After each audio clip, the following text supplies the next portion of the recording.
Բարի առավոտ սելի հեռուստատողներ, սկսեցի ես, շարունակում է Հասմիկը։ Բարի առավոտ Գարիկ, բարի առավոտ մեր շատ սիրելի եւ նվիրված հեռուստատողներ, այսօր կրկին ձեզ ողջունում ենք, ինչպես արդեն տեղյակ եք կամ այս պահին տեղեկացնենք, որ այսօր ուրբաթ է, աշխատանքային շաբաթվա վերջին օրը, այո, ինչը շատ ուրախալի է։ Վերջին աշխատանքային օրը։ Այո, աշխատանքային շաբաթի վերջին օրը, այս ինչ ուղումներ շատ ճիշտ ասացի, դա դժվար ասացիր, բայց շատ սիրուն ասացիր, ապրես։ Գարիկ, թողես շարունակեմ միտքս։ Լավ, ուրեմն մենք ուզում ենք ձեզ կրկին ողջունել, ես եւ Գարիկ այսօր մի քիչ դժվարությամբ ենք արթնացել, այդ պատճառով դուք էլ պետք է մեզ օգնեք, որ շուտ արտանանք, ձեր օգնությունը, ձեր ներկայությունն է։ Եվ իհարկե, ինչպես շատ ու շատ հոգեբաններ, հետազոտողներ,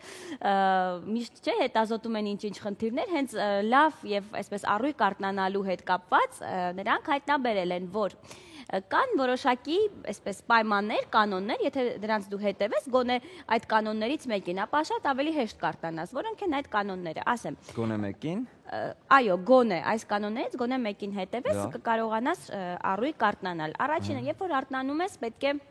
միանգամից չվերկենաս անկողնուց, մի քիչ պետք է այսպես պարկես, քիչ-քիչ վերկանաս, որտեղ կարող է անմիջապես վերկանաս եւ ուշաթափվես ընկնես։ Այդպիսի դեպքեր եղել են։ Այսինքն օրգանիզմը դեռ քնած է ուղեղդ, անմիջապես պետք խորհուրդ չեն տալիս վերկանալ անկողնուց։ Երկրորդը հոգեբաններն են այդ խորհուրդ տալիս։ Հետազոտողները այս դեպքում։ Երկրորդ կանոնը, երբ որ արթնանում եք, ուշքը չգնաց, արդեն դու երջանիկ ես այդ օրը լինելու։ Գարջան, ինձ թվում է կյանքի փորձն էլ է այդ մասին վկայում, որ եթե անմիջապես վերկանաս անկողնուց, իսկապես կարող են ինչ-որ տհաճ երևույթներ տեղի ունենալ քեզ հետ։ Երկրորդը, երբ որ արթնանում ես, պետք է պատուհանդ բաց անես, որպեսզի արևի ճառագայթները ներխուժեն քո սենյակ, շոյելով թե քեզ, թե սենյակդ, թե անկողինդ, որովհետև նաև ես գիտեմ, որ արևի ճառագայթները սպանում են գիշերվա ընթացքում հավաքված ինչ-որ մլակների։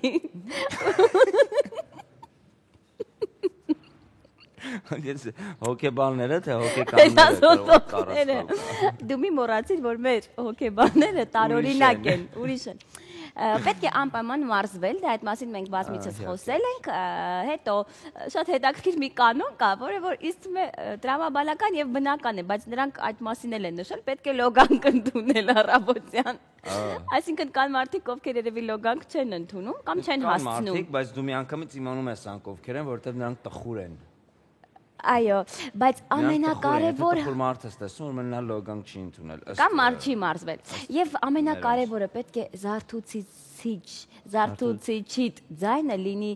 հաճելի, ներդաշնակ, հանգիստ մի երաժշտությամբ։ Նորմալ քնես։ Որ նորմալ արթնանաս, Գարիկ։ Նորմալ արթնանաս։ Դու քնում ես զարթուցիչի ձայնի ներքո։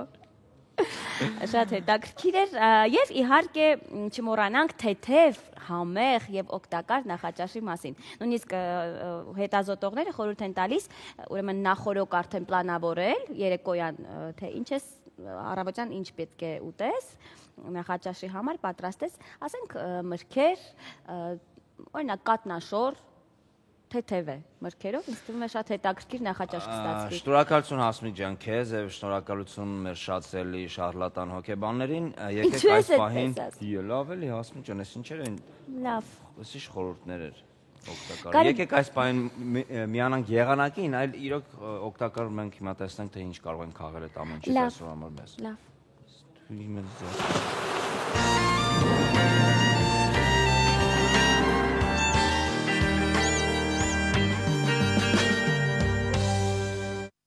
Բարև ձեզ, առաջիկա օրվա եղանակային պայմանների կանխատեսմամբ ձեզ հետ աշխատում է Զարա Վարդանյանը։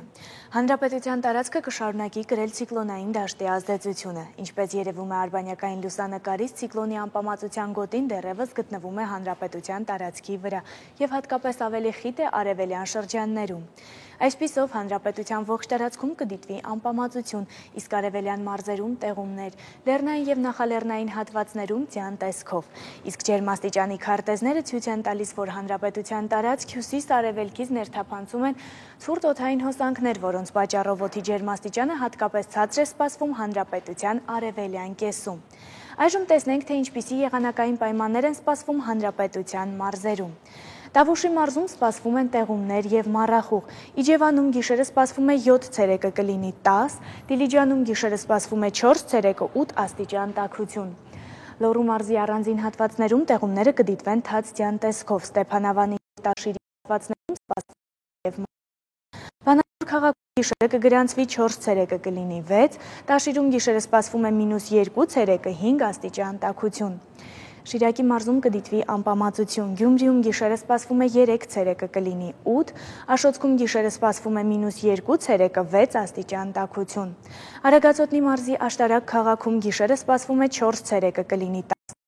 Արարատում գիշերը կգրանցվի 0 ցերեկը 6 աստիճան։ Մարզում կդիտվի անպամացություն, առանձին հատվածներում թույլ տեղումներ, Սևանի լեռնանցքում նաև մառախուղ։ Սևանում գիշերը սպասվում է 1 ցերեկը կլինի 4, Գավառում գիշերը սպասվում է 0 ցերեկը կլինի 5 և Մարտունիում գիշերը սպասվում է -2 ցերեկը 6 աստիճան տաքություն։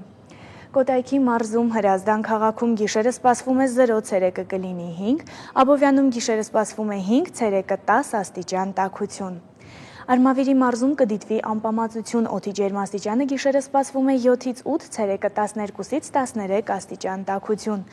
Արարատի մարզում նույն ջերմաստիճանն է, գիշերը սպասվում է 7 ցերեկը 12-ից 13 աստիճան տաքություն։ Վայոց ձորի մարզի Եղեգնաձոր քաղաքում գիշերը սպասվում է 7 ցերեկը կլինի 12, Ջերմուկում գիշերը սպասվում է -4 ցերեկը 4 աստիճան տաքություն։ Ցիկլոնի ազդեցությունը հատկապես ակտիվ կլինի Սյունիքում, կդիտվեն տեղումներ և մառախուղ։ Մեղրիում գիշերը սպասվում է 9 ցերեկը կլինի 13, Կապանում գիշերը սպասվում է 6 ցերեկը 12, Սիսիանում գիշերը սպասվում է 1 ցերեկը 8 և Գորիսում գիշերը սպասվում է 3 ցերեկը 8 աստիճան տաքություն։ Ստեփանակերտում գիշերը սպասվում է 5 ցերեկը 10 աստիճան տաքություն։ Անդրադառնանք մայրաքաղաքին։ Երևանում ամենատաք նոյեմբերի 23-ը գրանցվել է 1924 թվականին, երբ օդը ստվերում տաքացել էր մինչև 19 աստիճանի, իսկ ամենացուրտը 1948 թվականին էր, երբ ջերմաստիճանը նվազել էր -12 ցրտի։ Իսկ նոյեմբերի 23-ին, 25-ին սպասվում է անպամացություն, առանձին հատվածներում հնարավոր է թույլ անձրև։ Օդի ջերմաստիճանը նոյեմբերի 23-ին գիշերը սպասվում է 6 ցերեկը կլինի 11, նոյեմբերի 24-ին գիշերը կլինի 4 ցերեկը 11 և նոյեմբերի 25-ին գիշերը սպասվում է 4 ցերեկը 11 աստիճան տաքություն։ Եղանակի մասին այսօր այսքանը, այժմ եթերը կշարունակեն Առավոտը շանթում ծրագրի իմ գործընկերները։ Շնորհակալություն մեր գործընկեր։ Շնորհակալ ենք։ Այո, Զարան տեղեկացրեց, որ որոշ մասերում թույլ անձրև է սպասվում նոյեմբերի 23-ին, 24-ին, բայց ինձ թվում է Աշունը դեռ պայքարում է, զգում ես չի ուզում իր իրավունքները զիջել ձմռանը, եւ մենք դեռ երջանիկ ենք, որտեվ գոնե արև ենք տեսնում։ Առավոտյան։ Լավ եք, Գարիկ, լավ եք։ Այո, շնորհակալություն, դեռ պայքարում եմ։ Պայքարիր, մինչ դու կպայքարես, ես մեշացրելի հեռուստատողներին եւ քեզ ուզում եմ տեղեկացնել որոշ արխայական, այսպես նորությունների, հա, տեսնենք ինչ է կատարվում արխայական աշխարհում Անգլիայի դեպուտատների, Անգլիայի, այո։ Ուրեմն, պարզվում է Քեմբրիջի դքսուհի Քեթրինը համարվում է աշխարհի ամենահայտնի կանանցից մեկը։ Նրան անզիջում հետևում են պապարացիները։ Սակայն Քեթրին ինքն էլ սիրում է ձեռքն առնել լուսանկարչական ապարատը։ Քեթրինի եւ Ուիլյամի պաշտոնական կայքում հայտնվել են լուսանկարներ արված դքսուհու կողմից նրանց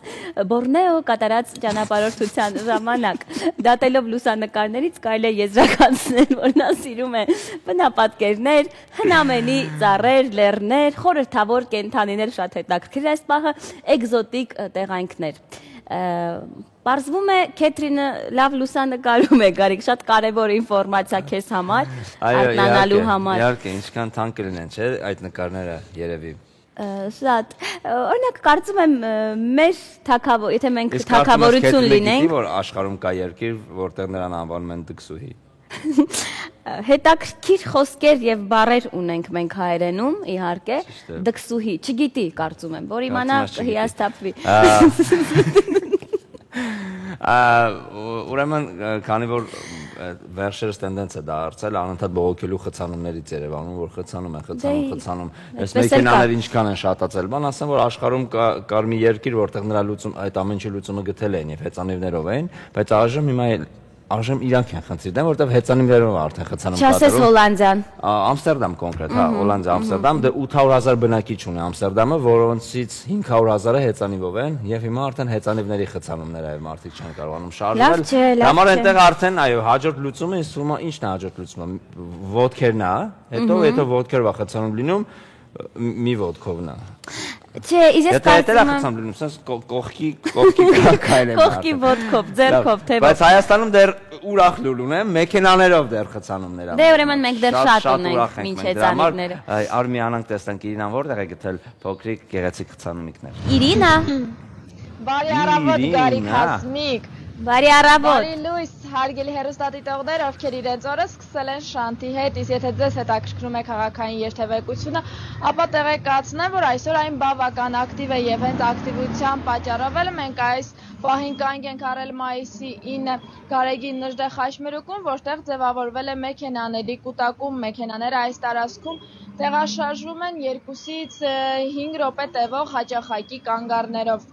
Հարգելիները, սակայն տեղեկացնեմ, որ բավական ազատ է եղբայրության, Բաքրատունյա, Ծերեթելի փողոցները, որոնցով էլ կարող եք շրջանցել այս տարածքը եւ այստեղի կուտակումը էլ ավելի չի մեծանա։ Մեքենաների կուտակումներ են գոյացել նաեւ Ռուբինյանց փողոցում, Կոմիտաս Դավիթ անհաղթ խաչմերուկում ծանրաբեռնված է նաեւ հաղթանակի կամուրջը, քանի որ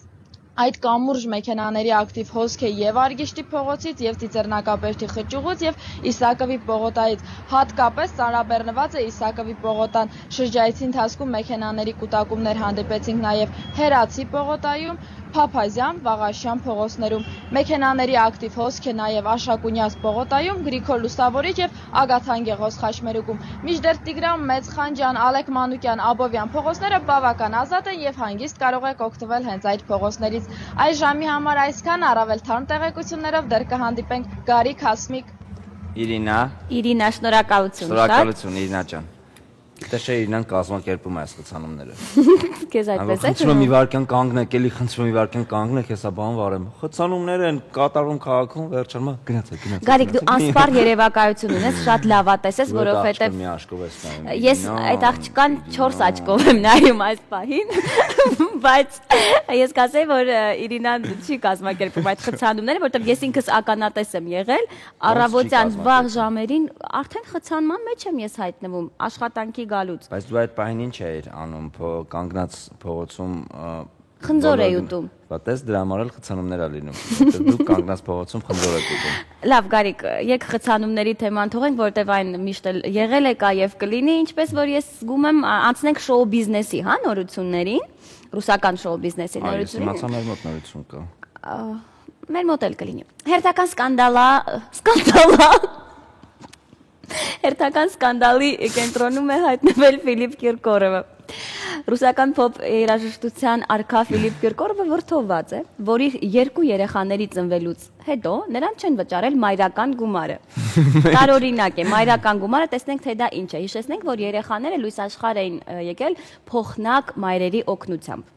Սուրոգատ, կարծես թե այո, այդ իմաստով, եւ նա հրապարակավ Ֆիլիպ Կիրկորովը հայտարարել է, որ իշխանություններին ուրեմն կստիպի վճարել հասանելիք գումարը եւ այն կբաժանի իր իրավաբաններին որպես պարգևատրում։ Հերթական, ոնց ասեմ, Ֆիլիպ Կիրկորովը անհեթեթ ինչու անհեթեթ ինքը հիմա մայրական զգացմունքներ է առաջացել իր մեջ, այս բային, որտեվ 2 երեխա, ուզում է մայրական գումար ինքը դրա։ Այսինքն ինքը միայնակ է մեծացնում այդ երեխաներին։ Ինքը միայնակ մայր է եւ միայնակ հայր։ Հիմա հասկանալի է։ Եվ ընդհանրապես միայնակ է այս բային, նեղված է։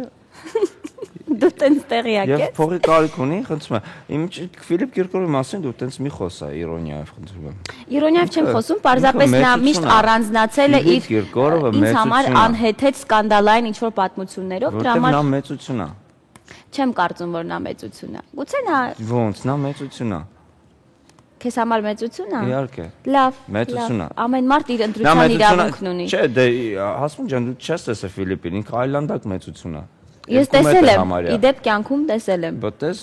մեծություն չէ։ Մեծություն էր։ Եվ ասում են, որ նա դեռ շարունակում է մեծություն դառնալ։ Մեծությանալ։ Այո։ Մեծացանում են օրերով։ Արի հիմա մենք տեղափոխվենք Melodica Edge-ի տաղավար եւ դիտենք մոտիկից։ Գիտես ինչի, որովհետեւ Melodica-ում ասում եք խոսեն մեծություններից, որոնք ոչ թե բոյով են մեծություն, այլ իրոք գործերով։ Այո, սիրով։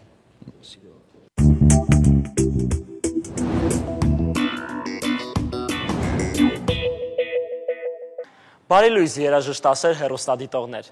Երգը երաժշտությունը այնքան զորեղ են, որ բացի առանձին գոյատևելուց կարող են նաև ապահովել որևէ կինոնկարի հաջողությունը։ Շատ դեպքերում մեղեդին է ստիպում դիտողին զգալ այնպես, ինչպես մտածված էր ֆիլմում։ Այդ պատճառով ռեժիսորներն ու պրոդյուսերները շատ բծախնդիր են սաունդթրեքեր ընտրելու հարցում, եւ եթե գործ ունենք հոլիվուդյան բլոկբասթերի հետ, ապա երգը կարծես նույնքան կարևոր լինի։ Այսօր մենք կխոսենք 2001 թվականի մի շատ հայտնի կիսաֆանտաստիկ արկածային կինոնկարի սաունդթրեքի մասին։ Խոսքը գնում է Անջելինա Ջոլիի կողմից մարմնավորած Լարա Քրոֆթի արկածները ներկայացնող Tom Raider կամ Դամբարանները թալանողի կինոնկարի մասին։ Այս ֆիլմի սաունդթրեքը պատկանում է հանրահայտ U2 խմբին, իսկ երգի անունն է Elevation, այսինքն բարձրացում դեպի վեր, բարձունքում։ Elevation-ը խմբի 2000 թվականի All That You Can Leave Behind ալբոմի երկրորդ սինգլն է, որն իր դինամիկ երաժշտական ձևավորման շնորհիվ դարձավ հիթ Մեծ Բրիտանիայում եւ ԱՄՆ-ում, եւ անգամ U2-ի շրջագայությունը կրում էր նույն անվանումը, ինչ երգը։ 2002-ին Elevation-ն արժանացավ Grammy-ի խմբի կամ դուետի կողմից լավագույն ռոք կատարում անվանակարգում։ Հետաքրքրական է, որ երգը շատ է օգտագործում մարզադաշտերում, տարբեր կարևոր բասկետբոլային կամ ամերիկյան ֆուտբոլի խաղերի ժամանակ։ Երգի տեսահոլովակը ժամանակին ընդգրկվել էր ամենաթանկարժեք երաժշտական վիդեոների ցուցակում, սակայն հետագայում դուրս էր մնացել։ Ռեժիսորը տեսահոլովակների ասպարեզում հայտնի Ջոզեֆ Քանն է։ Տեսահոլովակը եզակի է այնքանով, որ հատուկ էֆեկտների միջոցով հնարավոր է եղել խմբի կիթառահար Դիեջին ներառել կինոնկարի մեջ, եւ նա հայտնվում է Անջելինա Ջոլիի մարմնավորած կերպարի կողքին ֆիլմից տեղ գտած հատվածներում, այնպես կարծես կինոնկարում ինքն էլ է նկարահանվել։ Քանի որ երգը դեպի վերև թռչելու, բարձրանալու, օդում ճախրելու, երկնքում ապրելու մասին է, տեսահոլովակում թռչում են անգամ փղերն ու մեքենաները, իսկ U2 խումբը կրկնապատկվում է, ինքն իր դեմ պայքարելով երաժշտության միջոցով։ Դե ինչ, դիտենք այս սյուրռեալիստական տեսահոլովակը եւ փորձենք թռչել։ Այո, կարծես թե Elevation երգից հետո մենք բոլորս կարողացանք արթնանալ, ավելի գար, ես զգում եմ քեզանից, որ արդեն ռիթմերը, հա, այս երգի ստիպեցին քեզ մի քիչ ավելի աշխուժանալ։ Կարևորը մեր մեջից գոնե դու ես զգում ես։ Դու չես զգում դեռ։ Չէ, բայց ես վստահում եմ քեզ։ Հա, լավ, դու ինձ հետ ճանապարհ կգնաս։ Եթե դու ասում ես, որ ես արթնացել եմ, ուրեմն ես արթնացել եմ։ Ես շատ եմ քեզ վստահում։ Լավ, շնորհակալություն վստահության համար, գեղեցիկ երաժշտություն լսելը ոչ միայն հաճելի է, նաև շատ օգտակար։ Այս պահին մեկ լուր օգտակար է իմանալ շարքից, քեզ էլ կհետաքրքրի, վստահ եմ։ Մանկաբույժները սահմանել են սննդամթերքների այն ցանկը, որը նպաստում են երեխայի ինտելեկտի բարձրացմանը։ Եվրոպացի փորձագետները պնդում են, որ երեխայի աճի ժամանակ անհրաժեշտ է օգտագործել մեծ քանակությամբ սննդարար նյութեր։ Դա մենք գիտենք։ Տեսնենք, թե որոնք են այդ նյութերը։ Ահա կարևոր սննդամթերքները՝ յուղոտ ձուկ, սաղմոն, բանջարեղեն, կաղամբ, գազար, լոլիկ, վարունգ, պղպեղ, ձու, հատապտուղներից ելակը, մալինան, հաղարջը, հատիկեղեն, լոբի, սիսեր, կատնեղենից կաթը, յոգուրտը, թթվասերը եւ կեֆիրը։ Վերենշված մթերքները կօգնեն երեխայի մտավոր զարգացմանը, կավելացնեն հիշողությունը։ Ինձ թվում է մենք այս մասին բոլորս էլ գիտենք եւ ծնողներն էլ, որովհետեւ սունկ չկար։ Դու սունկ կերել ես փոքր ժամանակ աճման շրջանում։ Իհարկե։ Շատ ես կերել։ Սիրել եմ ես սունկ։ Դե գուցե նրանք կարևորել են, հա, այն ամենակարևոր, ուրեմն։ Ինձ թվում է սունկը շատ կարևոր եւ շատ համով եւ շատ օգտակար է համ երեխաներին, համ մեծերին, եթե ինձ չես հավատում, հասմիկ, եթե ինձ չես հավատում, հասմիկ աղջիկ։ Դիտենք տեսանյութ։ Լավ, լավ։ Մի ծեծի, լավ։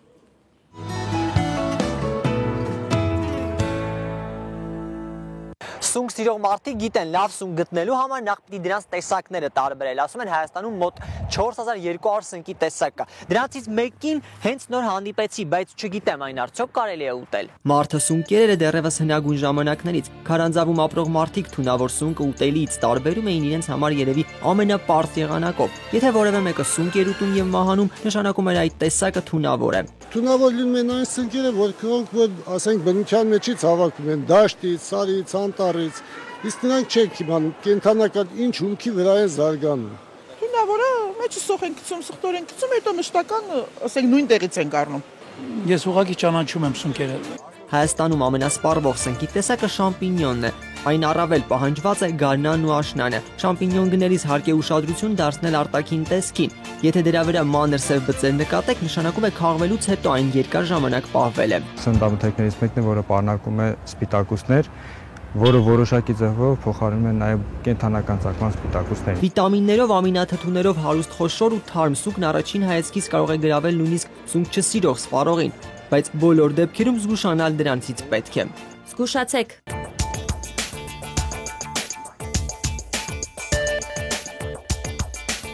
Մենք այս տարի ունեցել ենք 34 դեպք, որից մոտորապես 15-ը եղել է բավականին, չեմ ասի ծայրահեղ ծանր, բայց բավականին ծանր ընթացքով ընթացող զուտ սնկի, թունավոր սնկի օգտագործման։ Թունավոր սնկերն առաջին հերթին ազդում են մարդու մարսողական տրակտի սիրտանոթային համակարգի վրա։ Թունավոր սունկն ուտելուց 6 ժամ հետո մարդը սկսում է զգալ դրա հետևանքները։ Եթե կասկած կա, թե որոշակի տոկոս կասկած կա, որ դա սննդային թունավորման նշաններ են, լավ կլինի, որ կատարվի ստամոքսի լվացում։ Սնկերն ունեն նաև մեկ այլ վտանգավոր հատկություն, դրանք արագ կլանում են թունաքիմիկատները եւ ծանր մետաղները։ Կենսաբանները խորհուրդ են տալիս խուսափել այն սնկերից, որոնք աճում են կամ վաճառվում են ավտոմայրուղիների կամ գործարանների մերձակայքում։ Սունկը իհարկե շուկայից գնաց, խանութներից գնաց, դրանք սովորաբար թունավորում չեն առաջացնում։ Խանութից գնաց, դրանք պահպանվում են բոլոր անվտանգ իրաց պայմանները պահպանված է։ Ընդհանրապես շուկայում լինում է որակով սունկեր եւ բժիշկա ստուգում են ամեն առավոտ, դե դրա համար մենք օգտվում ենք շուկայի սնկից։ Հայաստանում կա մոտ 50 տեսակի թունավոր սունկ, որոնցից շատերը տեսքով նման են ուտելի սնկերին։ Նույնիսկ ամենագիտակ բուսաբանը երբեմն դժվարությամբ է տարբերում օրինակ աղվեսասունկը կեղծ աղվեսասունկից։ Ասում է դրանց պետք է դեմքով տարբերել։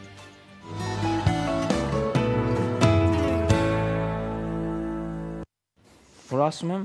ինչքան էլ որ դու սիրում ես սունկ, բայց նաև հասկացանք, չէ՞, որ տեսանյութում ասված էր զգուշացեք, ամեն սունկ չի որ պետք է ուտել։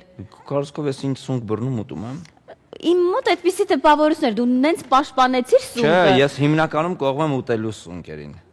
Հասկացա, հասկացա։ Ես սիրում եմ ուտելու սունկ։ Չեմ սիրում չուտել։ Մնացած այդ վտանգավոր սունկերի հետ գործ չունես։ Չէ, ընդհանրապես գործ չունեմ։ Իմիջիայլոց սունկը դու մի աշկով մի նայես։ Աշխարհում ուրեմն տրյուֆել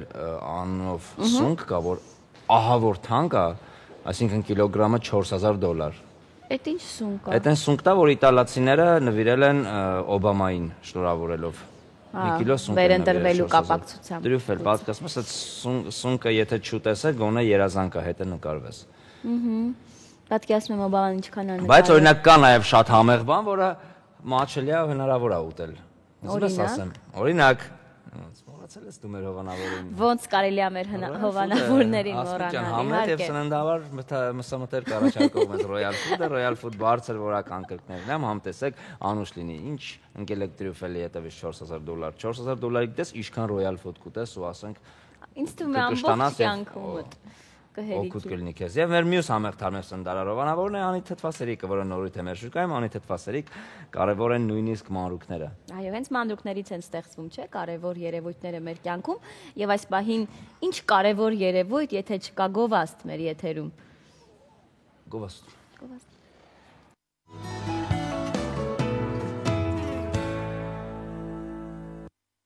Նորից բարի առավոտ ենք ասում սիրելի հեռուստադիտողներ, մենք արթնացել ենք, վստահ եմ դուք էլ քիչ թե շատ մեզ հետ միասին։ Մենք խոսեցինք առողջ սննդից, կխոսենք նաև առողջ ապրելակերպից։ Բոլորս էլ գիտենք, թե ինչքան կարևոր է առողջ ապրելակերպը վարել, հատկապես լողով զբաղվելը։ Այդ մասին գիտեն մեր բարեկամ գիտնականները Գրիֆտյան համալսարանից, որոնք ապացուցել են, որ լողով զբաղվելը օգնում է երեխաներին ավելի խելացի դառնալ։ Գիտնականները հետազոտություն են իրականացրել 3 տարի, ուրեմն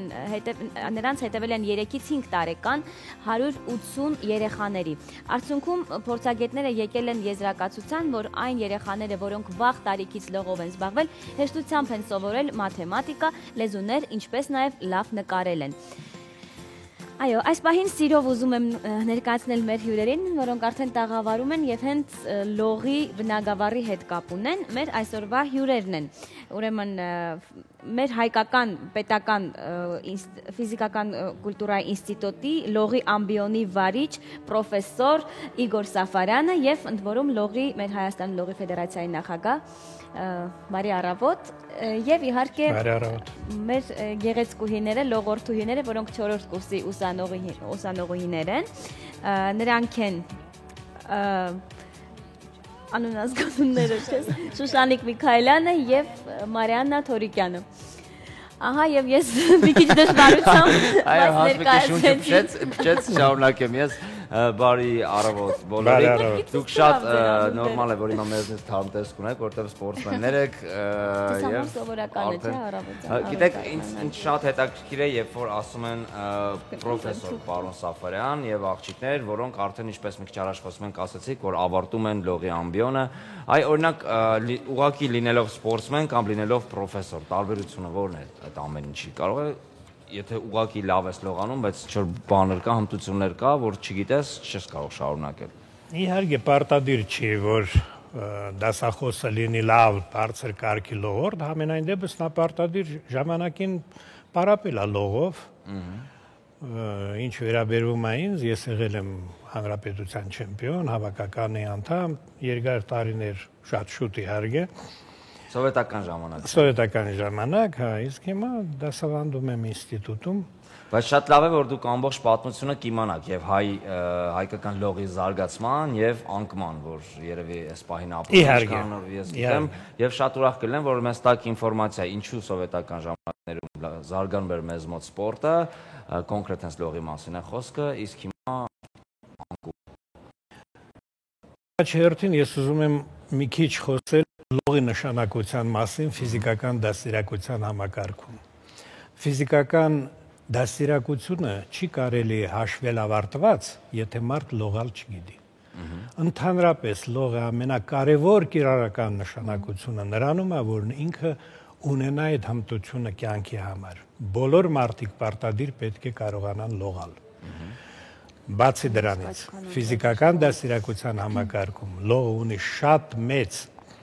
առողջարական նշանակություն առաջերտին, սպորտային նշանակություն եւ դաստիարակչական նշանակություն։ Ինչ վերաբերում է պատմությանը, լողը Հայաստանում սկսել է զարգանալ երկրորդ համաշխարհային պատերազմից հետո, հիմնականում շատ բարձր արդյունքներ մենք թիմային չենք ունեցել, որտեվ այդ մասսայականությունը մեր ձևը չի ունեցել երբեք Հայաստանում, իսկ հավաքական թմերի կազմը օլիմպիական խաղերում օրինակ 52 հոգի պետք է մասնակցի, եթե նրանք կատարում են համապատասխան ռեյտինգներ։ Մենք այդ ձևի թմեր շատ չենք ունեցել, բայց եղել են ժամանակներ, երբ որ մեկնել ենք Սովետական միության առաջնությանը, մոտ 20 հոգանոց թմով տղա աղջիկ միասին, եւ այն ժամանակ ամենամեծ մրցումը Սովետական միությունում ուրեմն մեր հանրապետությունների Սովետական միության ժողովուրդների Սպարտակիադան էր։ Ամենաբարձր տեղը Հայաստանը եղել է 9-րդ տեղը։ Այն վաղ մասնակցում էր 15 հանրապետություն եւ Մոսկվա, Լենինգրադ քաղաքները առանձին թմով։ Բայց դա ամենաբարձր ցուցանիշն է, որ դա թիմային։ Բայց մենք ունեցել ենք եւ Սովետական միության հավաքականի անդամներ, ունեցել ենք Եվրոպայի մրցանակակիրներ, առաջինը Ռիփսի Մեջիլավյանը, եղել է բրոնզե մեդալագիր, Կաբիլին Արմենը եղել է արծաթե մեդալագիր Եվրոպայի առաջնությունում, այսինքն նվաճումներ ունեցել ենք։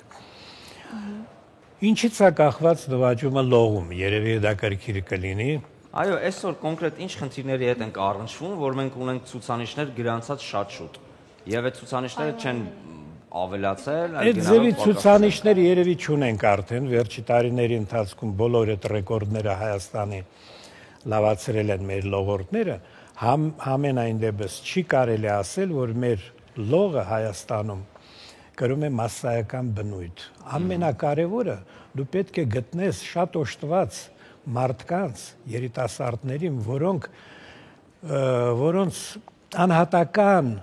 ուրեմն տվյալները գտնվում են բարձր մակարդակի առաջի հերթին հիդրոդինամիկայի տեսակետից։ Ինչ է դա նշանակում Դա նշանակում է, օրինակ հիդրոդինամիկան դա կրկիր գիտություն է, որը օգտագործվում է լողի մեջ։ Մենք ընտրում ենք սահուն մարմիններ, որոնք կարողանում են լավ քիչ դիմադրություն ջրի հաղթահարեն։ Եվ բացի դրանից կառուցվածքը մարդու պետք է լինի համապատասխան։ Օրինակ բերեմ վերջ օլիմպիական խաղերին 50-100 մետր ազատ ոճում միջին հասակը 8 ուժեղագույնների, ասինքն ֆինալիստների, հասել է միջինը 195 սանտիմետր։ Բացի դրանից դրանք պետք է լինեն շատ աշխատասեր, որովհետև ծավալը աշխատանքի լողում մարզիկների համար շատ մեծ է, նրանք օրական բարձր կարգի մարզիկները մինիմում 5 ժամ պետք է պարապեն ջրում եւ մի ժամ ու կես դահլիճում։ Հասկացա, շնորհակալություն շատ, ես հասկացա, որ իրականում իրոք նվիրվածություն է պետք, շատ աշխատանք է պետք, բայց նպաստող պայմաններ են պետք է աշխատանքի։ Օրինակ աղջիկներին ես շատ եմ ուզում հարցնել, դուք տես արդեն գրած է մարզիչ լողորդուհիներ, այսինքն դուք եւ թեորիապես եք տիրապետում այդ ամեն ինչին եւ լողորդուհիներ եք։ Քանի տարի եք լողացել, որ արդեն արժանացել եք մարզիչ կոչմանը համարյա թե։ Մարզիչ աշխատել ենք ուղղակի։ Աշխատել։ Իսկ քանի տարի եք զբաղվել լողով։ 12 տարի։ 8 տարի է ես։ 8 տարի դուք 12 տարի։ Բավականին երկար է, բայց օրինակ դուք չեք համարում, ձեր կարծիքն եմ ուզում իմանալ, որ լողը այնպիսի մի տեսակ է սպորտի, որ պետք է անցնել դպրոցական տարիներից, այսինքն ֆիզկուլտուրայի դասեր պետք է լինի լողի։ 5 տարեկանից սկսած արդեն պետք է զբաղվել լողով։ Բայց Հայաստանում կան դպրոցներ, որոնք ընդգրկում են դա, որովհետև ես գիտեմ, որ ցանկացած սպորտատեսակ էլ ծնողիդ խնդրես կարող է տանել եւ վճարովի դու պարապես ինչ որ տարքից, բայց դպրոցի եթե ուզում են սպորտ զարգացնել, դա պետք չի ընդգրկել դպրոցական ֆիզկուլտուրայի կոնկրետ ծրագրի մեջ։ Ես կպատասխանեմ այդ հարցին, որովհետև դա դասամիջոցի պես մի բան է։ Պրոֆեսիոնալ հարց է սա։ Առաջի հերթին բոլոր զարգացած պետություններում լող առարգան պարտադիր է դպրոցներում եւ երկրորդից մինչեւ 4-րդ դասարանը պետք է սովորեն եւ կատարելագործվեն։ Մենք այդ պայմանները չունենք։ Մեր դպրոցական ծրագրերում հաստատված նախարարության կրթության նախարարության կողմից կա մեր ձևը լողը, բայց նա բեխմբում է, ասինքն պարտադիր չի։ Պարտադիր չի ինչու, որովհետև չկա պայմաններ։ Չկա պայման։ Չկան հասկանում եմ, չստեղծելը չեմ հասկանում։ Ստեղծելը ուրիշ բան, դա արդեն կախված է իհարկե ղեկավարներից, նրանք պետք է ձգտեն դրան, դա կապված է իհարկե որոշ միջոցների հետ։ Դա մեծ միջոցներ է պետք, դա պետք է ունենալ, պետք է ունենալ լողավազաններ։ Մենք ունենք ընդամենը հանրապետությունում 10 լողավազան, որոնցից պրոֆեսիոնալ լողավազաններ։ Պրոֆեսիոնալ, եթե մենք վերցնենք, մենք ունենք 2 հատ լողավազան, մեկը Gold Gym-ն է, որը մի սեփականություն է, մյուսը Ծաղկաձորում, օլիմպիական բազայում Ծաղկաձորի լավ լողավազանը, որը վերակառուցվել է, համի բոլոր ստանդարտներին համապատասխան։ Հա, համապատասխան 50 մետրանոց 2 լողավազան ունենք հանրապետությունում, այնտեղ հիմա բոլոր աշխարհից գալիս են հավաքի այնտեղ։ Մեր լողորդներն էլ են մասնակցում, բայց շատ քիչ։ Շատ լավ։ Տարեկան դուք մասնակցում եք, աղջիկները մասնակցում են հիմա կոնկրետ մրցույթների։ Հիմա մենք արդեն չենք պարապում։ Արդեն չենք պարապում։ Ափսոս չէ, 12 եւ 8 տարիները։ Մենք մեր սպորտային կարիերան վերջացրեցինք արդեն, հիմա մեր խնդիրն է պատրաստվել լավ մասնագետներ, աշխատել ենք մեր բնակավարում, բայց քանի որ այս տարի ավարտում ենք, ավելի կենտրոնացել ենք դասերի վրա, որովհետեւ ավարտել ենք։ Մրցույթների մասնակցել եք այդ ընթացքում։ Օրինակ, այն ինչ որ դուք մրցույթների ժամանակ եք ձեռք բերել, այդ գիտելիքները, պրակտիկայի շնորհիվ կամ ինչ որ բաներ։ Հիմա որ փոխանցեք հաջորդ սերունդին, դուք հույս ունեք, որ հաջորդ սերունդը դրանով ավելի մեծ ինչ որ բաների կհասնի, քան դուք, որ այս տիպի պայմաններ են եղել։ Անկասկած, դա կախված է մասնագետից, եթե դու լավ մասնագետ լինես, բնականաբար կարող ես լավ սպորտսմեններ պատրաստել, բայց դա կախված է նաև պետության պայմաններից, երեխաների անհատական առանձնահատկություններից։ Օրինակ մեր Կովկասի ժողովուրդի իր անատոմետրիկ տվյալներով ավելի կարճ հասակ է, համապատասխանում ավելի շատ բռնցքամարտին, ծանրամարտին։ Դրա համար օժտված երեխաները շատ քիչ են։ Լավ, այս պահին դիտենք մի տեսանյութ հենց, հա, լողի մասին, բողոքների, հետո կշարունակենք մեր զրույցը։ Շարունակենք բողոքել։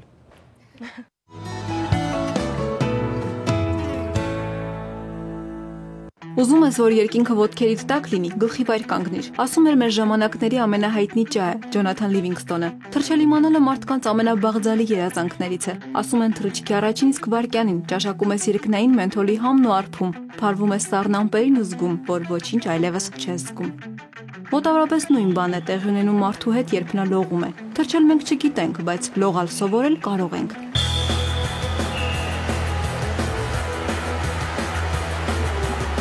Հոգնել եք տանջալի մարզումներից եւ ձանձրալի դիետաներից, եթե ամեն շաբաթ առողջական այս կամ այն խնդրով ստիպված եք լինում դիմել բժշկի, եթե վատ տրամադրությունը ձեր անբաժանելի ընկերն է, ուրեմն լողի գնալու ճիշտ ժամանակն է։ Մարդիկ սկզբից պիտի լողան, հետո քայլեն։ Կոնկրետ ազդում է ողնաշարի վրա, ոտքի հոդերի վրա, որոնք որ ուղղում է մարդիկ կան, ահա որ գրիժաներով են գալիս, որոնք արդեն ոչ վիրահատվելու են, 70 տարեկան արդեն ինչ վիրահատվի, նշանակում են լող։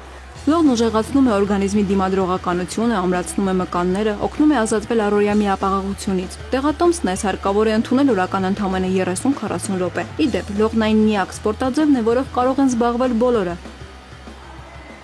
3 տարի է գալիս եմ լողը։ Լողը ավելի է ուժեղացնում, վնդացնում մկանները։ Կուզենայի լինեի Եվրոպայի չեմպիոն։ Երբ որ տեսնեմ ինչ-որ մեկը խեղդվում է, իրան կփշկեմ։ Ուղղվում է ուսերը, իրանք սենց այլուն, ուղիղ, սիրուն քայլում են։ 2007 թվականից ի վեր ազգային ժողովը քննարկում է լողը Հայաստանում ռազմավարական նշանակություն ունեցող սպորտաձև դարձնելու հարցը։ Որոշումը սակայն մինչև օրս չի կայացվել։ Երկար տարիներ դասավանդում եմ եւ այսպիսի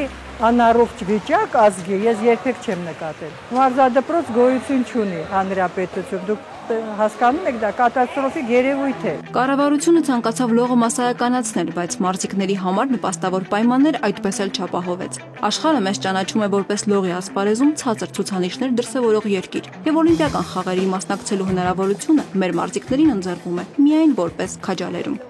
Ես մասնակցել եմ Լոնդոնի օլիմպիական խաղերին, գրավել եմ 44-րդ տեղը։ Խնդիր ունենք մեծ լողավազանի հետ կապված։ Հիմնականում մրցումները անցկացվում են մեծ բասեյններում, 50 մետրանոց, որից 25 մետրանոցից հետո շատ դժվար է լինում 50 մետրանոց լողավազանում լողալը։ Ջոնաթան Լիվինգստոնը գիտեր, սերմնաճում է այնտեղ, որտեղ դրա համար պարարտ հող կա։ Այնպես որ թռչել մենք չգիտենք, բայց լողալ կսովորենք միայն այն պարագայում, երբ մեր ցանկության իրագործման համար պարարտ հող լինի։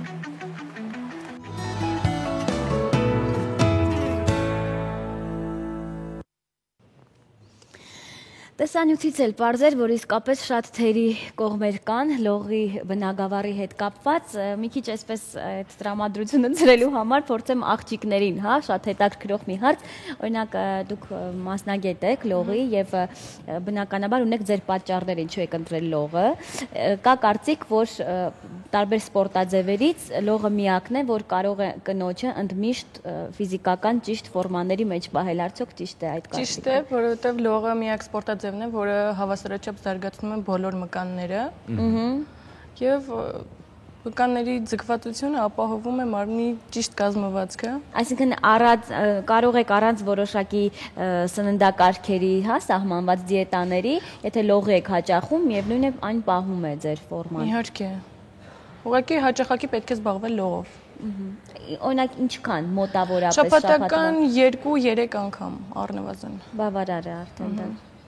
Բայց դա բնականաբար սննդակարգին էլ պետք է հետևել, ոչ թե մենակ։ Չեմպիոն դառնալու համար ինչքան պետք է զբաղվել։ Այդ երևի դա անհատական առանձնահատկություն է, բայց ամեն օր ժամերով, չէ՞ երևի։ Օրը 2 անգամ ենք հիմնականում, առավոտյան եւ երեկոյան, քաշը բնականաբար կապ ունի։ Պետքա չգիրանալ։ Առողջ սնունդ, առողջ ապրելակերպ, չէ՞։ Գիտեք, երբ որ խոսում ենք ու այսպես լողը անընդհատ կապում ենք առողջության հետ եւ ֆիզիկական լավ վիճակում գտնվելու հետ, օրինակ մենք ունենք բանակ, չէ՞, եւ բանակում, այսինքն ուժեղ զինվոր ունենալու համար պետք չի ուղղակի մտածել, որ այդ կապ չունեն այդ երեխան ոնց է մեծանում, ինչ պայմաններում, սпасել երբ է գնալու բանակ ու 2 տարում փորձել իրանից դարձնել Տերմինատոր։ Այդ պետք է սկսել դպրոցական այս տարիներից, չէ՞, եթե կան սպորտաձևեր, որոնք զարգացնում են մարդու ֆիզիկական վիճակը, չի կարելի այդ զինվորին սկսել պատրաստել դպրոցական տարիներից, թե լողով օգնել, որ նա զբաղվի, թե նորմալ ֆիզիկական աշխատանքներ անի։ Ինչու նվազ հիվանդ դառնա, sense խեղճ նորտան 2 տարում ուզենան քեզնից ստանալ։ Երիտասարդները պետք է ընդհանրապես սպորտով զբաղվեն, բայց ես մի քիչ առաջ ասեցի, որ լողալ պետք է անպայման սովորեցնել, որտեղ լողը շատ հավասարաչափ զարգացնում է մարդու օրգանիզմը, մենակ մի օրինակ բերեմ։ Թոքերի տարողությունը լողորդների մեջ ռեկորդային է, բոլոր մարզաձևերի մեջ հասնում է 7-8 լիտրի, ուրիշ մարզաձևերում չկա։ Իսկ ուրիշ ցուցանիշ կարծեք, ուրիշ մարզաձևերում ինչպես է, որ համեմատության մեջ ես հասկանան, որտեղ որովհետև երկար շատ ծավալոտ աշխատանք է կատարվում, շնչառական, եթե առողջ է թոքերը, մեծ զարգացած, ուրեմն սիրտային համակարգն էլ է, սիրտանոթային լրիվ համակարգն էլ է զարգացած։ Պետք է ձեր հարցին ես պատասխանում եմ, իհարկե բոլորը պետք է կարողանան սովորել լողալ, բայց մենք այդ ծավալը չունենք լողավազանների։ Մենք ունենք շատ լավ մարզչական կադրեր, որոնք այժմ պարապում են մենակ սկզբնական լողուսուցման խմբերի հետ։ Բոլոր հանրապետությունում խմբերը սկզբնական ուսուցման աբոնեմենտային են։ Ես հասկացա, որ չունենք, բայց չունենք, որովհետև չենք ստեղծել։ Ոնց է, որ այդքան ռեստորան ու այդքան չգիտեմ ինչ ունենք, լողավազան չունենք։ Դե պարոն Սաֆարյանը չի, որ պիտի լուծի այդ հարցը։ Դա այդ հարցը լուծելը շատ, իհարկե, բասեն կառուցելը շատ մեծ գումարներ է պետք։ Մեր ունենք տարբեր պրոյեկտներ, ես ունեմ մոտս ամենայժան բասեյնը, որ կառուցեմ գատով պատրաստ պրոյեկտը բերեն Ուկրաինայից տեղ ամենայժանը, մոտ $3 միլիոն է։ Այն բանում պայմաններով, եթե կոմունիկացիոն համակարգը արդեն կա տեղում, եթե չկա, ուրեմն շատ մեծանում է գումարները։ Չունենք, դա պետության հարցն է, հարկավոր անպայման ուշադրություն դարձնել լողի զարգացման։ Աշխարհի առաջնությունում վերջի Շանխայում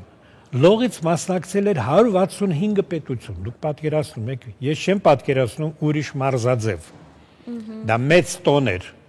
Աֆրիկյան երկրները մարզադպրոցներ ունեն, համարյա բոլորը։ Հայաստանում մարզադպրոց չկա լողի։ Ժամանակին մենք ունեինք 10 մարզադպրոց։ Իսկ հիմա հիմնականում աղջիկներն են ավելի շատ ցանկանում դառնալ լողորներ։ Մենք եւ աղջիկներ եւ տղաներ ավելի շատ են իհարկե բարձր կարգի սպորտի վարպետներ։ Բայց ափսոս որ իրոք մանուկ ժամանակվանից շանշում, որտեղ ես նայում եմ ձեր աղջիկներն ինչքան գեղեցիկ են իրանք, ազգը ավելի գեղեցկանա, չէ՞։ Ինչքան էլ գեղեցիկ են, մեկ է շատ ավելի գեղեցկանային, եթե սպորտով զբաղվեն։ Դրա համար հարկավոր է զարգացնել այդ մարզաձևը։ Պարոն կոչ եմ անում բոլորին, ովքեր մի քիչ կարող են կապ ունենալ Այո, Գարիկը կոչ է անում, և ճիշտ երևույթ է դա, ես էլ եմ միանում Գարիկին, պարոն Սաֆարյան, աստիճանաբար այսպես ամփոփելով մեր հանդիպումը, կցանկանայի մի քիչ ձեր ապագա ծրագրերից խոսեիք, որ արդյոք հույս կա իսկապես լողի բնագավառը զարգացնելու մեր երկրում։ Հույս կա իհարկե։ Միջոցներ ձեռնարկում եք։ Մենք ամեն ինչ ունենք, լավ հավաքական թիմ, որտեղ գրգված են 20 երեխա, ասենք ոչ թե երեխա, այլ երիտասարդներ, որոնցից 12-ը սպորտի վարպետներ են լողի, բայց իրանց մակարդակով դրանք չեն կարող հասնեն են բարձր ցուցանիշների, առաջինը, որտեղ պայման չկա։ Մենք չունենք մարզադպրոցներ, մենք չունենք սպորտային կատարելագործման խմբեր, դրանք կարող են լինեն մենակ մարզադպրոցների համակարգում, միայն, որտեղ աբոնեմենտային, եթե մենք հաշվենք ինչ կարժենա աբոնեմենտը, կարժենա 150,000 դրամ, եթե նա օրը 2 անգամ պարապի։ Հիմա այդ հնարավորությունը ունի մենակ այդ 20 երեխաները, 20 երիտասարդները։ Մնացածները բոլորը սպորտ համարյա չունենք, բայց սպորտի նախարարություն ունենք։ Դե սպորտի նախարարություն լավ է որ ունենք, սպորտի նախարարությունը շատ հարցեր ունի, նա զբաղվում է դրանով։ Բայց լողին հարկավոր է իհարկե ավելի մեծ ուշադրություն դարձնել։ Շատ լավ, մենք ձեզ հաջողություն ենք մաղթում, տա Աստված, որ եկող տարվա մեջ կամ որևիցե մի օր մենք լսենք, որ իսկապես լողը բարգավաճում է մեր երկրում, ավելի մեծ ուշադրություն է դարձվում այդ բնագավառին,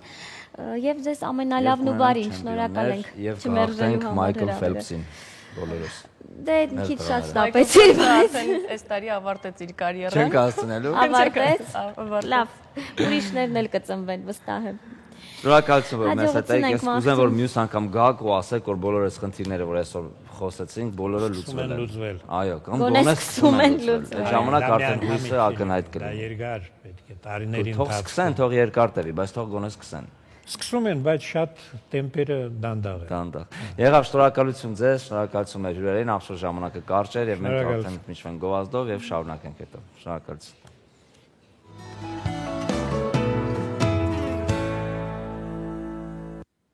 Մենք վերադարձանք, այսօր շատ խոսեցինք խնդիրներից,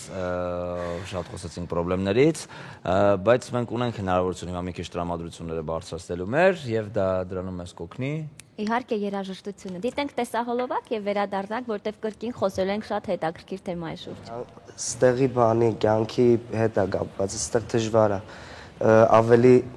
Սիրիայում ավելի հանգիստ էր ապրելը, մարդիկ շատ ավելի քիչ խնդիրների մասին էին մտածում, դրա համար ավելի հեշտ էր ընկերներին տեսնել, շփվել, խոսալ։ Այսինքն կենցաղը Սիրիայում ավելի թեթև է ձեզ համար, քան այստեղ։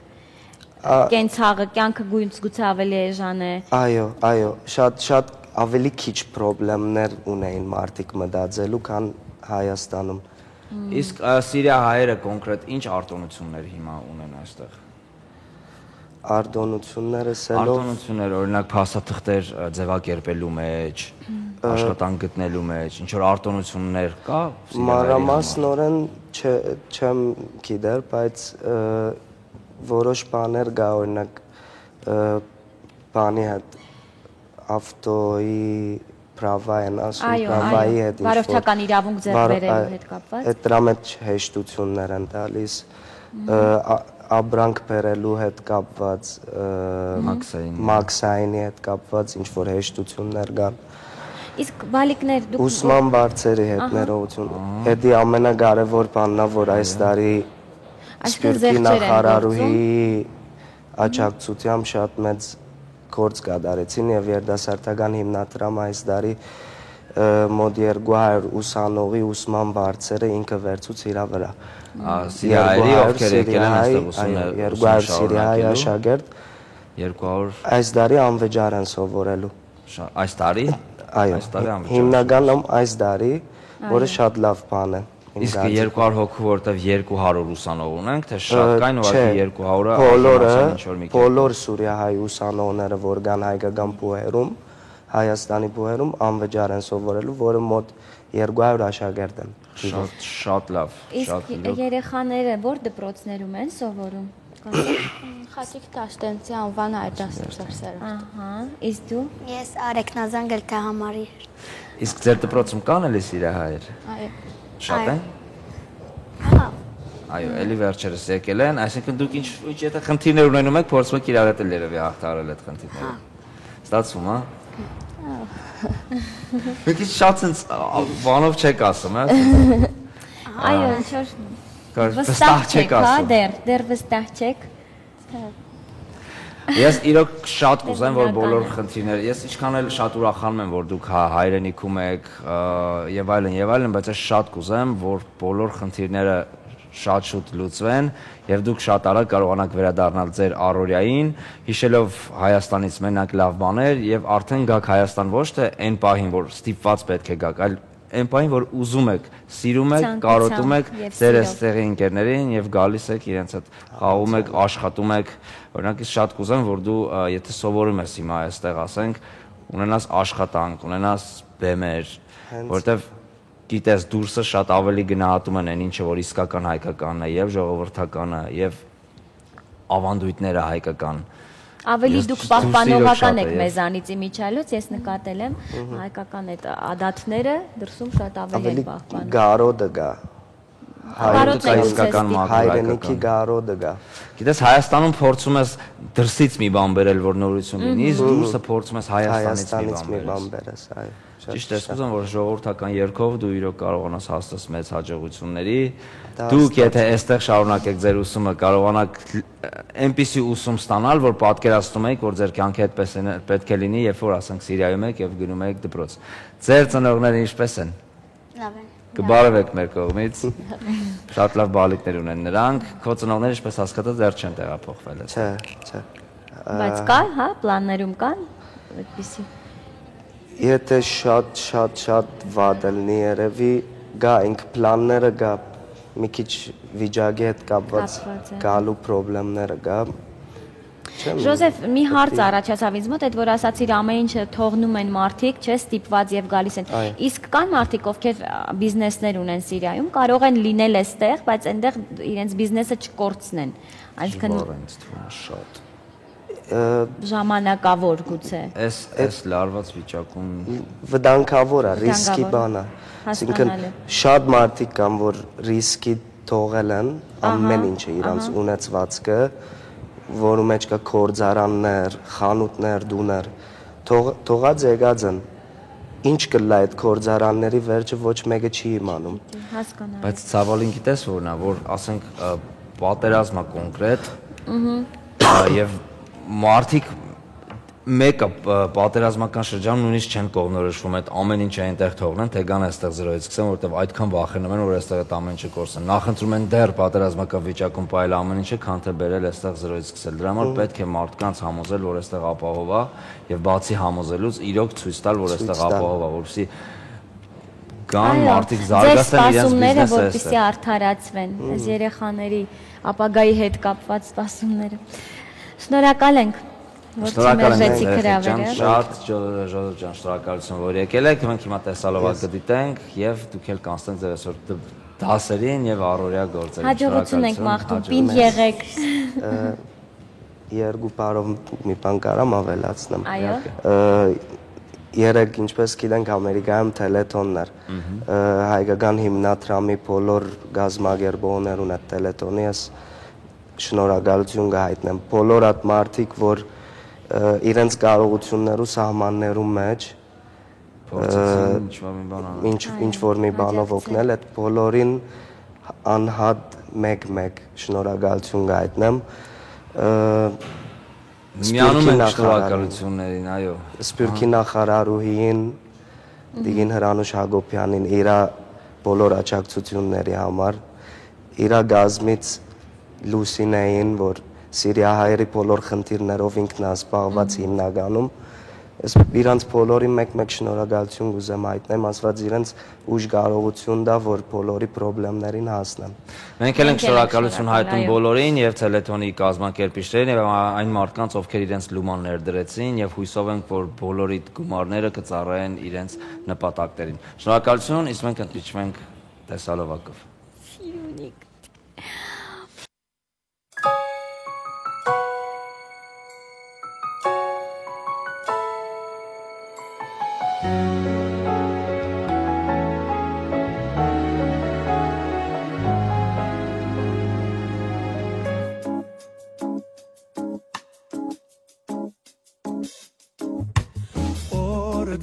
Բացվում է, երբ ամպերի շղարշն անցնում է Եվ քո պատկերը թևածում է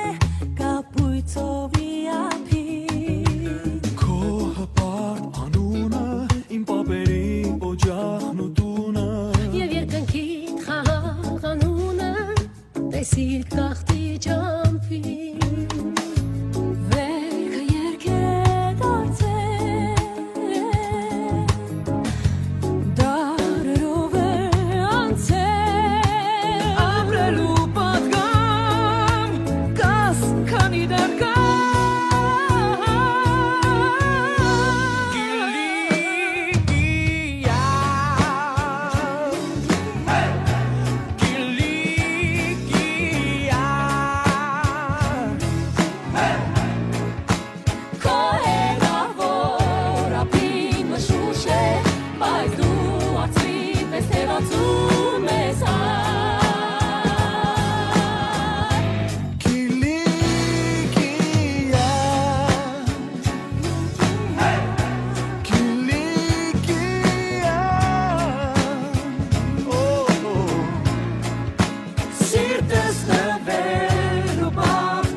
Շետ լուր մորմոք է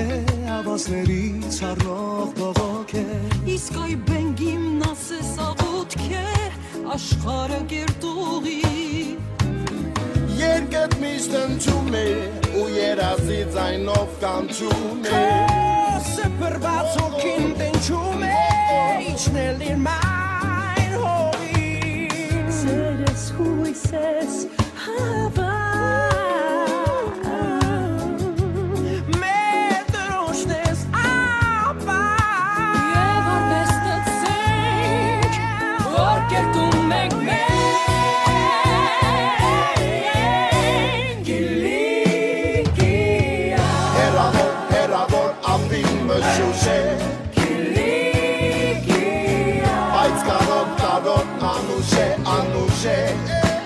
Քո հերավոր ապին մշուշ է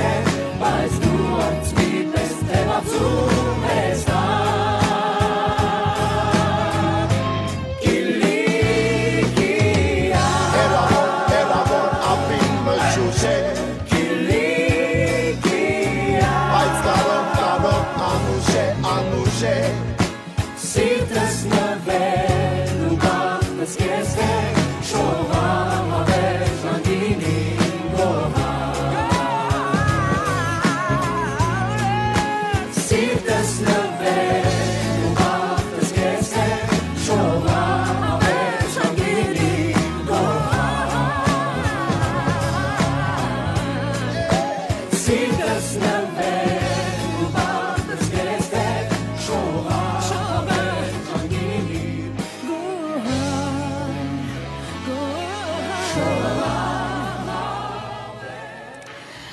Կրկին բարի առավոտ ենք ասում, սիրելի հեռուստադիտողներ, այսօր բավականին հետաքրքիր առավոտ էր մեզ համար, որովհետև շատ կարևոր խնդիրներից խոսեցինք եթերի ընթացքում, անդրադարձանք այն բնագավառներին, որոնց որ իսկապես պետք է առավել ուշադրություն դարձնել։ Այս պահին դիտենք գովաստ, վերադառնանք, շարունակենք։ Ինչ-որ շատ եմ այսպես մտքերով եմ ընկած։ Եթե կա խնդիր, կա լուծում, եթե չկա լուծում, այդ արդեն աննորմալ։ Ես կցանկանամ, որ լուծումը շուտ տեսնենք, գոնե սկիզբը լուծման։ Շոշափելի լինի։ Գովաստ մեր եթերում։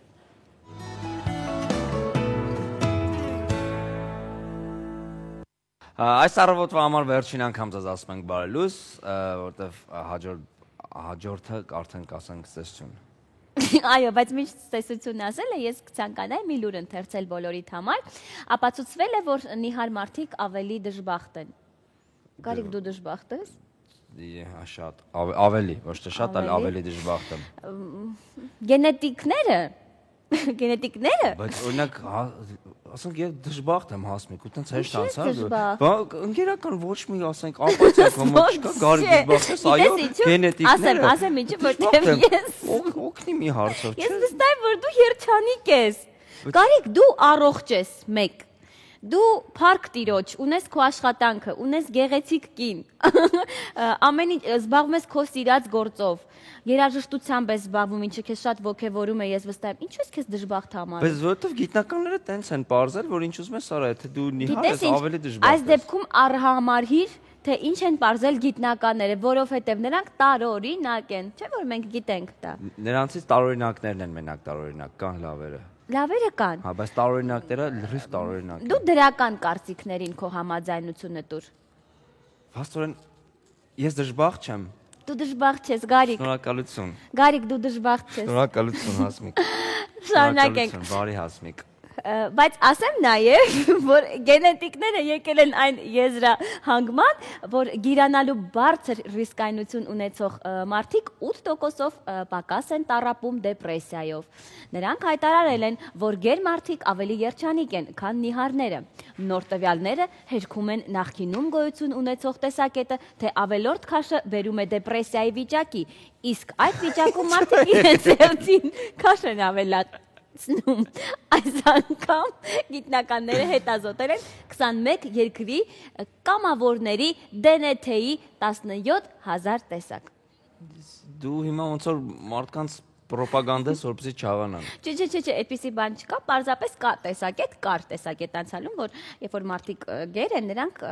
ընկճախտով շատ են տառապում, դեպրեսիա, ուտում են դեպրեսիայի ժամանակ։ Օրինակ մարդկա այդ ժամանակ նիհարում է։ Հասկացա։ Չէ, մի գիրացեք, զբաղվեք լողով, ասեմ ավելին, շաբաթը գոնե 2 անգամ, թեկուզ սիրողական մակարդակի։ Իսկ արևածաղիկ ուտում ես։ Այո, սիրում եմ, բայց գիտեմ, որ գիրացնում եմ։ Մարդիկ ովքեր շատ են ուտում, իրենց խորհուրդ են տալիս, ասում են, եթե միշտ ուզում ես մի բան ուտել, արևածաղիկ ավելի լավ է կեր, որովհետև այդքան չի գիրացնում, ինչքան որ սնունդ է անդադեթե։ Լավ, արի տեսանյութ դիտենք արևածաղիկի մասին, ավելի պարզ կասեն։ Լավ։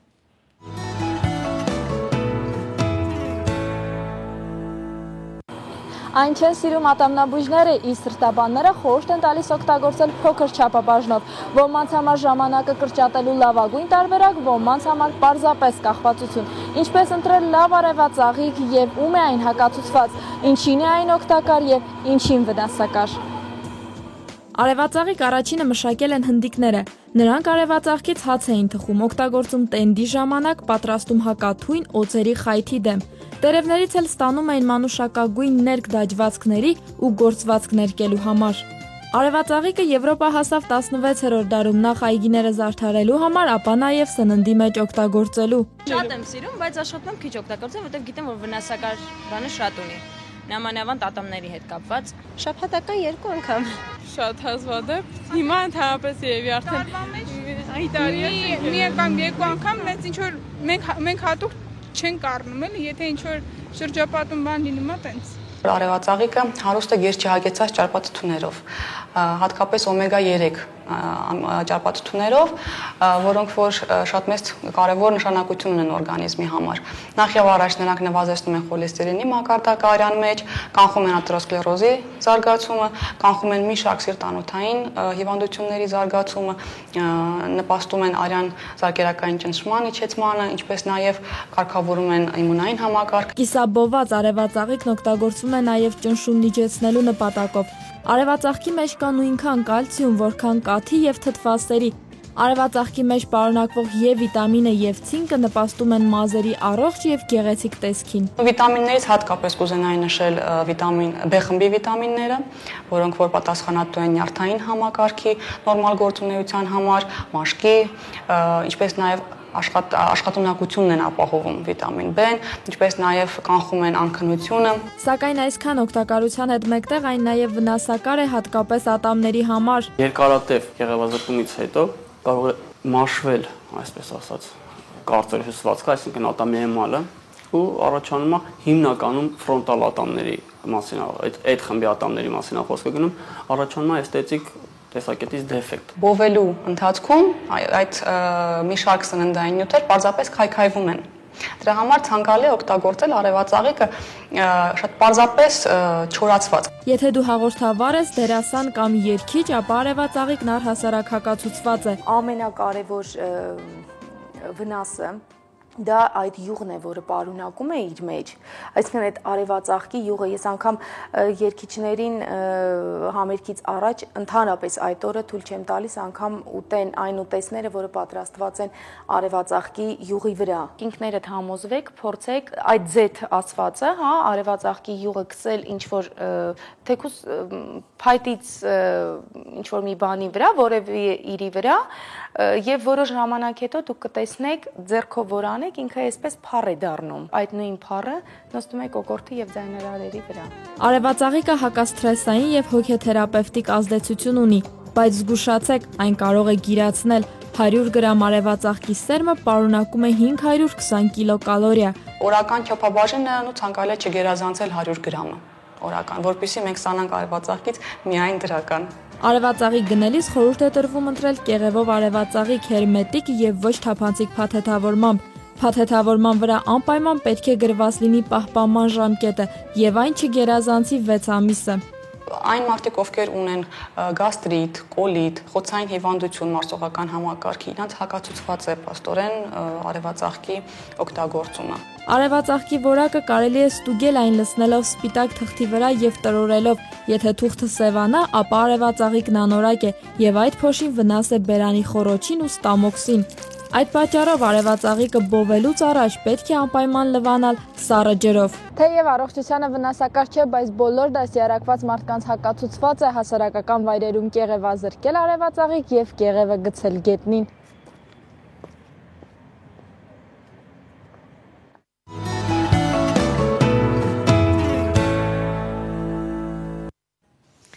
Ահա ինչքան շատ բաներ մենք իմացանք արևածաղկի օգտակար կողմերի եւ վնասակար բնականաբար կողմերի մասին։ Այո, ժամանակը ցավոք ավարտվում է, որպեսզի չհամարենք, որ այս ժամանակը մենք վատնեցինք, եկեք օգտագործենք բոլոր խորհուրդները, որ մենք այսօր լսեցինք եւ եկեք փորձենք լուծել բոլոր խնդիրները, ինչի մասին այսօր խոսեցինք։ Ես ցանկանում եմ, որ մինչեւ մյուս առավոտ գոնե դրանցից մեկը մենք կարողանանք անել։ Դե ինչ, ձեզ մաղթում ենք լավ օր, հաջող օր եւ իհարկե հաճելի, գեղեցիկ, հանգստյան օրեր։ Վայելեք շաբաթը եւ կիրակին։ Ցտեսություն։